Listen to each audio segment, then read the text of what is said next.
Good morning. Today's topic is structure and life cycle of yeast. It is in the first semester of botany. It is a fungal organism. So here is the introduction about this fungus, which belongs to Ascomycetes. It is a eukaryotic organism, unicellular fungus.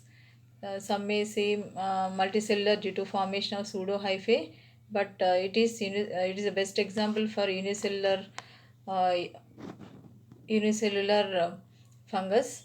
So the single cell ranges about 3 to 4 millimicrons in diameter, 5 to 30 length, and they are chemoorganotrophs, aerobic organisms. They grow mainly in neutral and slightly acidic conditions. The cell may be oval or round in shape. They used to grow typically in moist environments where there is a plentiful supply of simple soluble nutrients such as sugar and amino acids. So the genus it is known as Saccharomyces. It's commonly found on the leaf and fruit surfaces and roots and in various types of food. Here is the structure of the cell structure of yeast cell. It is a oval in shape, covered by a cell wall made up of chitin. Below this, there is cell membrane made up of lipids and proteins. Inner to it is there is nucleus and endoplasmic reticulum, mitochondria, vacuoles, Golgi complex, and there is secretory vesicle at the anterior end. Reserve food in the form of oil globules, but here chloroplasts are absent since it is heterotrophic in nature. Coming to the reproduction, yeast reproduced by two methods: asexual reproduction and sexual reproduction. Asexual reproduction is by budding, fission, endospore formation. Sexual reproduction is by conjugation method. In the budding, it's a common method, common reproduction in profound in the yeast cells. It's very simple procedure. So by which it multiplies its number. It takes place under favorable conditions. The yeast cell gives rise to a tiny outgrowths that gradually increase in size to form bud-like structure, and the nucleus divides amitotically, that is a single nucleus divides by constrictions to form into two nuclei. Later septa formation takes place, results in the formation of a bud like outgrowth outer side. It continues, the bud separates from the parent and becomes independent cell after this. This diagram shows the budding where the parent cell there is a nucleus in the yeast cell where the nucleus undergoes it shows constrictions. Later it deepens to form into two separate nuclei. Later an outgrowth forms from the cell. It protrudes out as a bud-like structure where the nucleus migrates, and then there is septa formation results in the formation of a bud-like structure from the parent cell.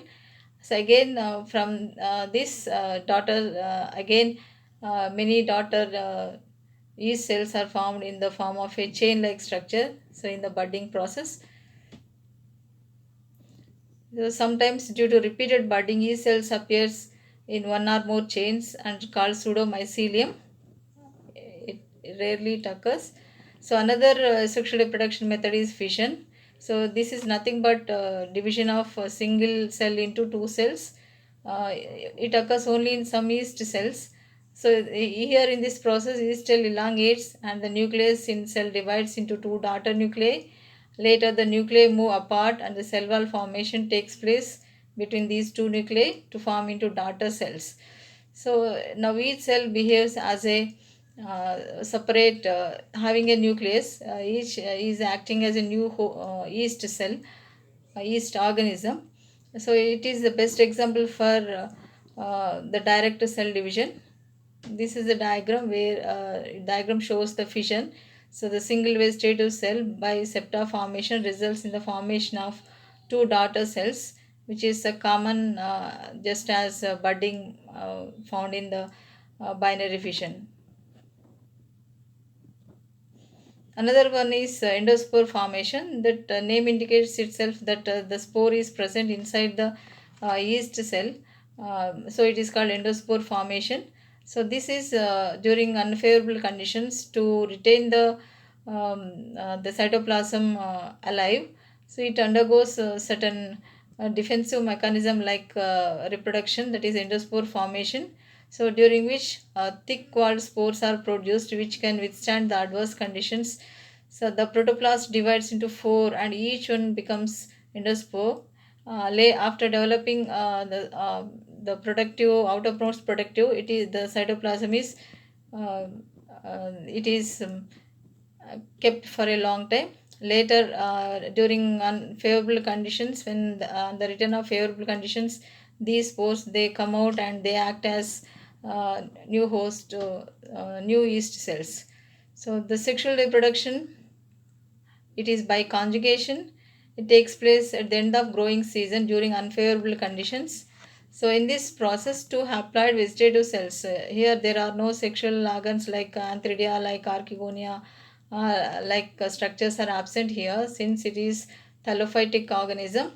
So the two haploid vegetative cells of yeast, they act as gametangia. Directly these cells fuse together to form diploid zygote. So during fusion, first cytoplasm fuses, that is plasmogamy takes place, later karyogamy takes place. Depending upon the mode of this conjugation, there are three types of life cycles in yeast: haplobiontic life cycle, diplobiontic life cycle, and haplodiplobiontic life cycle. In the haplobiontic life cycle, haploid phase is more. Only zygote is the diploid phase, so it is the life cycle is called haplobiontic life cycle. It is shown by the species Saccharomyces, Schizosaccharomyces arctosporus.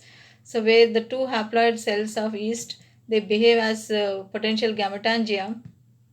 So these two adjacent cells of similar size, they put out their protuberances. So the protuberances which come into contact with each other, where at the time of contact the cell wall is dissolved. So a conjugation tube is formed first. So the nucleus from each cell migrate into the conjugation tube and fusion takes place, which results in the formation of a zygote. So here the diploid zygote nucleus, it acts as ascus mother cell. The diploid zygote nucleus undergoes three successive divisions. First one is meiosis, in which the diploid nucleus produces four haploid nuclei. Later undergoes division to form into eight haploid nuclei. They are organized into eight ascospores. So these ascospores are liberated by the rupture of the ascus wall. These ascospores behave as somatic cells and reproduce by budding or by fission to form daughter cells. This is the haplobiontic life cycle where there is uh, the two gametangia they fuse by the conjugation tube, where they come close to each other, the protuberances come out, and where the plasmogamy and karyogamy takes place, and meiosis occurs, results in the formation of four haploid nuclei. These four haploid nuclei undergoes division to form eight ascospores. So the ascus with eight ascospores, when it is ruptured, it liberates these ascospores, which act as the somatic yeast cells, which on further fission or budding, they increase in number. Second one is diplobiontic life cycle. It is in Saccharomyces ludwigii. So the vegetative cells are diploid in nature and multiply extensively by budding first. So these diploid cells, they act as ascus mother cells. So the diploid nucleus divides meiotically to produce four haploid ascospores in each one. These spores they do not come out. So two ascospores of plus strain and two are of minus strain. So the compatible strains, that is one plus strain and minus strain fuses to form into diploid zygote cells. So each diploid cell germinates by producing a germ tube which pushes out through the ascus wall and acts as sprout mycelium. From the sprout mycelium, diploid cells are budded off. So the diagram shows the diplobiontic life cycle, where the cell within the cell, two different strains of nuclei, which are four in number, they fuse together, plus and minus strain diploid nuclear form. So then there is protuberances come out, and they will be dividing, and they give rise to